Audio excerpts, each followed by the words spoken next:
While on vacation, I found myself stopping off at a couple of stores. Came across a bookstore, and wouldn't you know, there was a stack of the Dr. Seuss books over in the corner on a table. And a couple of them just seemed so familiar because my mom used to read the Dr. Seuss books to us. And later in life, my mom and dad asked me to read them to my younger brothers and sisters.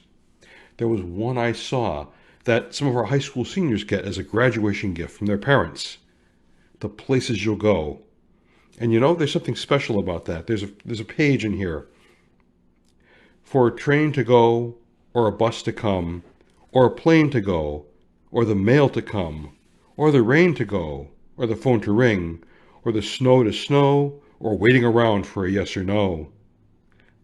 I come back to that story. I've heard that before. And there's something very, very special, almost profound, in talking about life. You know, so much of our time here on earth is caught up in waiting, caught up in that awkward space, that awkward time between what has been and what is going to become. It reminds us of what we have known and what has not yet arrived. And sometimes there's anticipation in that, and sometimes there's a little bit of fear.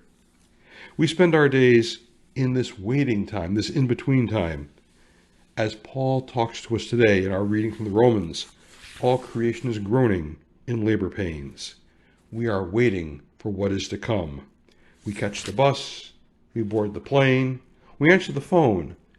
All these things, we're kind of waiting with expectation, waiting for something to be fulfilled. Sometimes life is filled with joy, sometimes filled with suffering.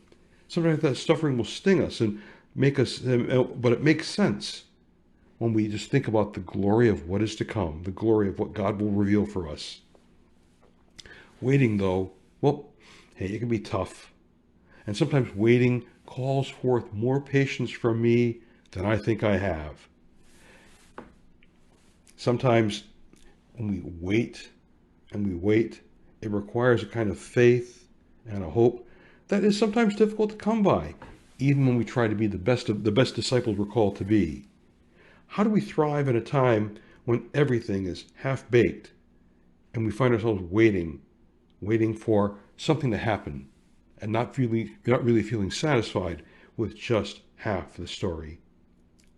Jesus offers some instructions for us in today's parable. In the gospel, we hear about sowing our seed in rich soil. We regularly fortify our souls with God's word and the promise of God's word. Now, not that we pay attention to the other things. We're not looking for the promise, say, in the message in the news or the promise in social media or stories like that. Truly, the richness of God's word is filled with great promise. And to wait calmly, means to feed ourselves on what is real. God's word, God's reassuring message of love, God's reassurance that there is nothing half done, half baked about his love for us and his presence now, right here, right now, in ways that are very real for us. We don't always reach our final destinations. And sure, there's the traveling, there's the journey, there's the we're not there yet. But we know that in the journey, there is value in moving to where we need to go. And sometimes we need to wait a little. God's word tells us that the wait is worth it. God has something special for you, for me, for all of us. Hey folks, blessings. See you soon.